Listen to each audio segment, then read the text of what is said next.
नमस्कार, आदाब, सत श्री अकाल दोस्तों। स्वागत है आपका एक बार फिर से हमारे YouTube चैनल ब्रास फ्यूजन्स पर, जहां हम आपके लिए एक बार फिर से लेकर आए हैं एक नया lesson. Res judicata will not apply. Please understand this class. Res judicata will not apply on such kind of temporary orders or temporary release. Why? Because these are given on situational grounds. Right? These can be altered by the court as and when the need is felt. For example, in the case of maintenance, if the wife has asked for maintenance because she is not earning and the husband is earning handsomely, and the court granted maintenance, that was fine, and the case was still going on. लेकिन बाद में क्या हुआ? The wife gave exam of UPSC, she was selected in UPSC while it still was going on, and now she's an IAS officer, and now she's getting a decent salary and all that, right? Now, at that time, the court, the husband can file an application to say that, look, she's earning well now, there's no need for me to give her maintenance while the suit is going on, she can sustain herself. So the court can reverse that order. So basically what it means is that these interlocutory orders or these interim orders or these interim release means what? The release which are given by the court while the case is still going on, right? Temporary release. So res judicata will not apply on them because as and when the situation changes, the court will modify it further. So these are not like the permanent orders which are given by the court. Fine? Okay. Yeah, thank you. All right.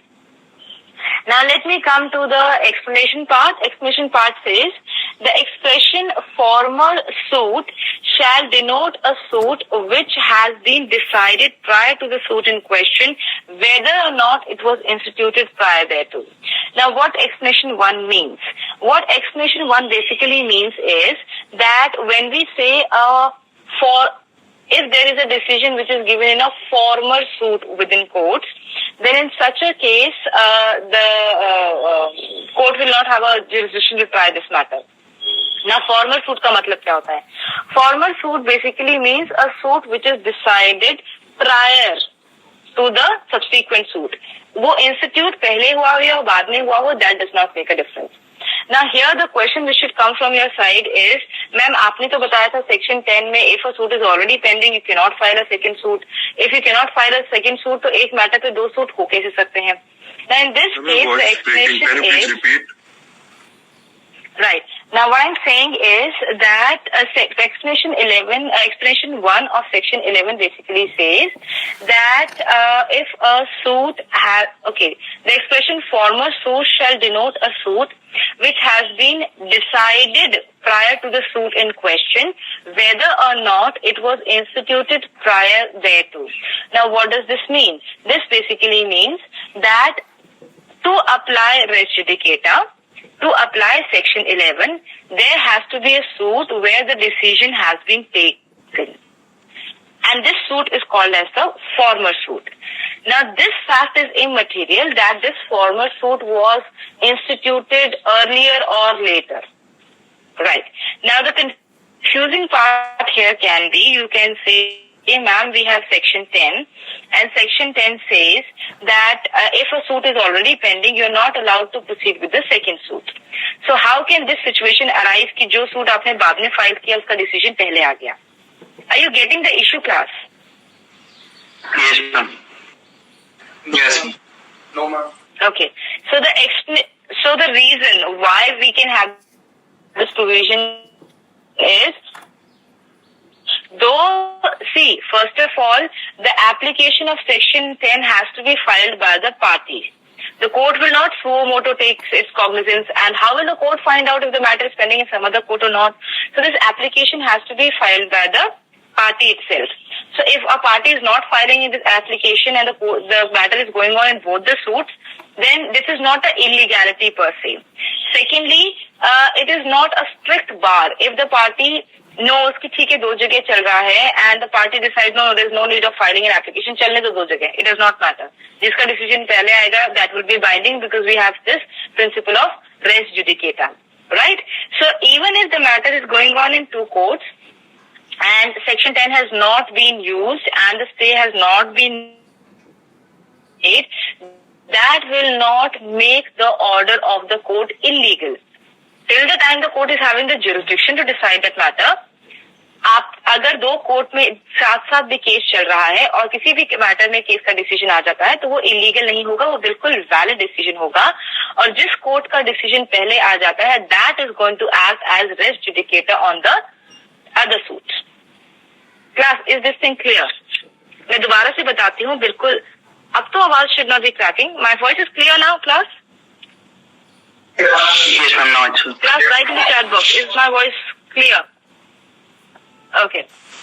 It's fine, ma'am. All right. Now, see, there can be a situation जब एक ही okay, thank you. So there can be a situation where there is a matter which is going on in two courts, right? At the same level, but it is going on in two courts. एक आपने file किया था मान लीजिए 2012 में, दूसरा आपने file किया था 2015 में, और सेक्शन 10 की एप्लीकेशन पार्टीज ने लगाई नहीं, they thought there is no need, let the matter go, क्या फर्क पड़ता है, ठीक है? So that is fine. The court will not know about it. The court will also not take a suo motu thing of it. So it's fine. दोनों court में same matter चल रहा है। अब जो 2015 वाला केस था आपका, उसका डिसीजन आ गया पहले, 2012 वाले का नहीं आया अभी तक, वो केस पेंडिंग चल ही रहा है, लेकिन 2015 वाले का डिसीजन आ गया पहले। Now this decision of 2015 court Ma'am, your voice is breaking. act as res subjudicator on the res judicator on the 2012 वाला केस। Got it class? तो कौन सा पहले आपने फाइल किया है, कौन सा बाद में फाइल किया है, दिस थिंग इज इमटेरियल, लेकिन okay clear now? I don't know, it shows me full signal but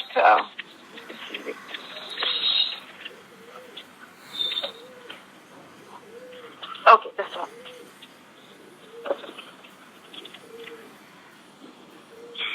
Okay, now it's fine. Class, now is it fine? Yes, ma'am. yes, ma'am. I will repeat, Anshuman, but is my voice fine now? Somebody respond. Yes, ma'am. Yes, ma'am. Yes, ma'am. It's fine. Okay, fine. So what I was basically saying is, explanation 1 says what? Explanation 1 says that if the matter was, okay, fine, okay. All right. So what this basically means is that whichever decision comes first, I think you guys have heard that there is a case which is filed on, I was giving you illustration that if there is a case which is filed in 2012 and there's another case which is filed in 2015 and both the cases are going on in different courts. Now a decision is given in the case which was filed in 2015, right? हालांकि 2012 वाला case was filed earlier, लेकिन वो अभी तक pending ही चल रहा है और 2015 वाले केस में जजमेंट आ भी गई है, ठीक है? So this judgment will act as a res judicata on the previous suit, which means the 2015 वाला suit. Fine class, this is what I mean. So it is immaterial कि आपने सूट कब फाइल किया था। व्हाट इज मटेरियल इज कौन सा case पहले decide हुआ। जो केस पहले डिसाइड हो जाता है that acts as a res judicata on the other suit. लेकिन सेक्शन 10 में क्या प्रिंसिपल था? सेक्शन 10 में बिल्कुल ऑपोजिट प्रिंसिपल था। सेक्शन 10 में प्रिंसिपल था if there is a case which is already pending then you can not then the court is not allowed to proceed with the case which is filed later. Is this point clear class? Yes, ma'am. Class, please tell me, because res judicator is little technical, so is it clear to everybody? Please respond. Yes, If ma'am. it's not clear, I'll explain again. Hindi में, English में, दोनों में. Anyone, any doubt? Don't hesitate. Please ask. Excuse me, Yes, ma'am. Priyansha? Yes, ma'am. In case Yes, अगर Priyansha, दोनों case का judgement एक time पे आता है, then which will prevail? ऐसा होता नहीं है Priyanshu. This does not practically happen actually. Okay, ma'am. Normally it does not happen. This is a very, very hypothetical situation. Alright, so let me move forward. Let's go to explanation 2. What does explanation 2 says? Explanation 2 says, for the purpose of this section, the competence of a court shall be determined irrespective of any provision as to right to appeal from the decision of the court. This thing I've already explained to you, which basically means कि अगर आप इस decision के बाद appeal भी कर सकते हैं, that does not stop res judicata from applying, because res judicata is applying only on the courts of same level. It is not applying on appeal.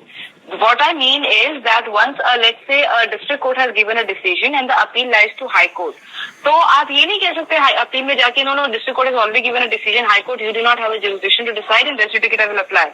No, it will not apply, because res judicata applies on the court of same standing, right?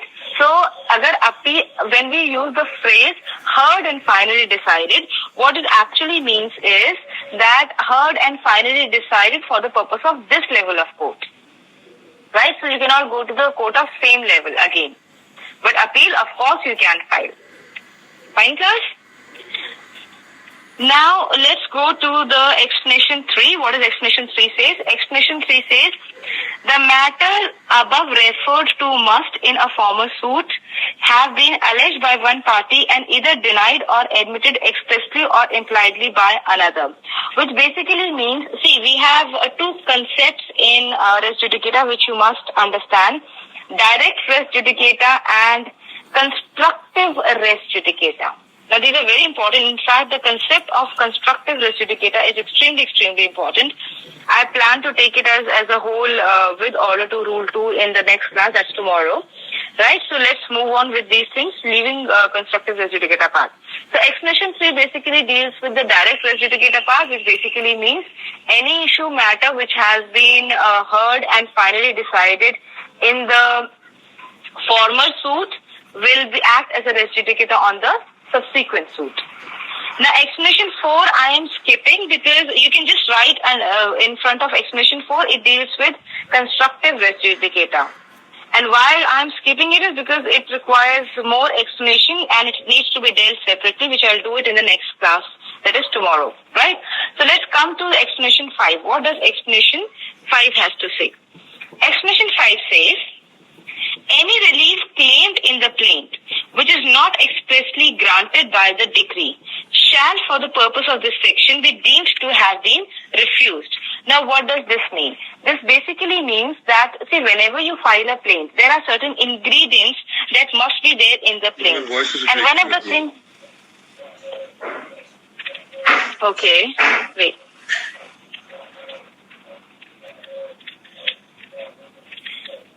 Right. Now, any relief which you have asked for, wait.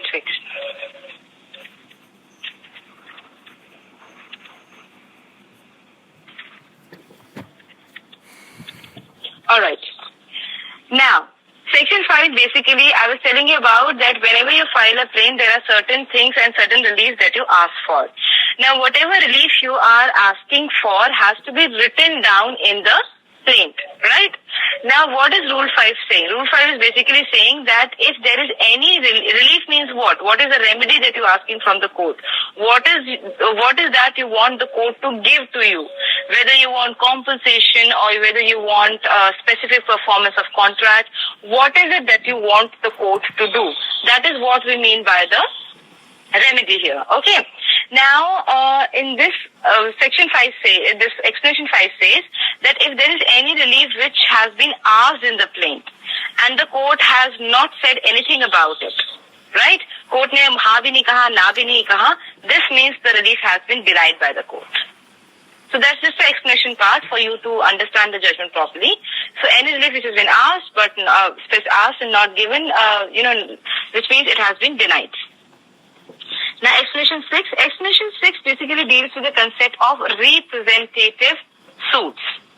Now, representative suits will do when we do Order 1, Rule 6. Now, Order 1, Rule 6 deals with the concept of representative suit. In short, I'll explain what representative suit means. Representative suit basically means that if, let's say, there is a cause of action. Cause of action, you understand, class? Yes or no? You understand cause of action? Any ground on which you are... Okay. So any ground on which you are asking for a relief or what is the real matter in controversy? Now, coming back to our explanation, I was talking to you about the representative suit that has been. All right. Order 1, Rule 6. No? Yeah. I was in Order 1, Rule 6. Order 1, Rule 6 talks about representative suit. Now, what is representative suit? Representative suit basically deals with the concept. Let's say, for example, you have a cause of action which is common to a lot of people. Let's say there are 20, 30, 50, 100 people who have the same cause of action. So and they want the relief on the same ground. So instead of going and filing the suit, separately, so it will lead to 100 suits being filed, one person can file a suit on behalf of others. For example, let's say the government takes out, okay. Now, let's say Air India, in fact, there was a case, but this is not exactly the case. I'm manipulating the facts a bit. Let's say Air India takes out a rule or a kind of order that any lady who is above the age of 40 will not be allowed to be an in-flight air hostess, and she has to do the duty of a ground staff. Now, obviously, a ground staff is paid much less than a lady who is working as an air hostess and he's on board. So, just because on the age that anybody who applies for, who reaches the age of 40 will not be allowed to do that. So this is an order which is going to affect so many ladies who are employed in Air India. So instead of separately going and filing their suit against this order, challenging the constitutionality and challenging it on the ground of Article 14 and all that, Article 15 and all that, instead of doing it separately, they go together and together they file one suit as a representative suit. See, this is a cause of action. And this is the relief that we want. Recently, there was an example of such kind of case where the ladies were not allowed in army, in combat things and all that. So they together filed a suit, right? So they were not actually given permanent commission. They were kept on temporary commissions only. So they together file a suit. When you together file a suit, that is called as when your cause of action are same, then it is called as a representative suit. Then it is likewise PIL. No, PIL is for a greater, it is we can say PIL is much broad and representative suit is narrower than PIL. PIL is for the journal. You may not know the people, you may not, it might concern the whole India at large. The population of entire India, for example, when you talk about environmental litigation, it affects the entire population of the country at large, or for that matter, the world at large, or the earth at large. So PIL जैसा ही है बिल्कुल, लेकिन PIL is much broader, and representative suit is little narrower concept, right? Ma'am. Okay. Thank you. So in case there is a representative suit, then res judicata will also apply on representative suits also. It reads where the person litigate bona fide in respect to a public right or a private right claimed in common for themselves and others, all the persons interested in such right shall, for the purpose of this section, be deemed to claim under the person so litigating. Which means what? That if, say, litigation is filed by Mr. A, in this case, that Air India example that I was giving you, let's say this case is filed by Miss A on behalf of all the female employees who are working in the, airlines. Right. So this is a representative suit. So just because Miss A is filing a suit against Air India, that does not mean res judicata will apply only between this lady and Air India. This res judicata will apply also against all the ladies who are involved, because they are also part of this suit. So if any of them again wants to take up the matter against Air India, they will not be allowed to, and res judicata will apply. This is the principle of res judicata. But it is not that कि आपको पता ही नहीं है आपके behalf पे case file हो रखा है. There are provisions, and then when we'll do a representative suit, this will become clearer. कि आपको notice देना पड़ता है, बाकी parties की consent भी लेनी पड़ती है. How this works, we'll do when we do order 1. Fine, class. But if a suit qualifies to be a suit of a representative character, then in that case, res judicata will apply on representative suits also. All these people who are part of this representative suit, they will also not be allowed to institute a fresh suit. Okay. Now then we have explanation 7. Explanation 7 says that res judicata will apply on execution proceedings also. Now what do you mean by it will apply on execution proceedings also? Is that, see, once a judgment has been given by the court, the final decree has been given. Now आप decree का paper लेके क्या करोगे? You want the relief. You want that something should be done. And how do you get that relief? आपके पास judgement की copy आ गई, आपके पास डिक्री की कॉपी आ गई, देन व्हाट? नाउ व्हाट का सोल्यूशन है execution. Execution proceedings basically means once you get a decree in your favor, once you get the judgment, thereafter you need to apply for execution कि जो order court ने दिया है उसे execute करो. For that also you need to file a suit. ठीक है, it is not a longish kind of procedure, but then you need to go to the court. Please execute this now. This is the order that I have. Now please execute it. So this is called as execution proceedings. Order 21 of CPC basically deals with execution proceedings, right? So if there is res judicata principle applies on execution proceedings also. मान लीजिए आपने एक court में execution proceedings लगा दी हैं, उसका decision दे दिया, execution हो गया, आप दोबारा से लगा देते हो. Then res judicata will apply on execution proceedings also. Now we are left with rule 4 and explanation 4 and explanation 8. This I'll do in the next class because it requires time and explanation. Now quickly, those who have missed your attendance, please put your attendance in the chat box very quickly. If you have not put it yet, put your attendance. If it is done. दोस्तों, brass fusion आशा करता है कि आपको हमारा lesson पसंद आया होगा. Comment box में अपना फीडबैक देना ना भूलें. Thanks for watching.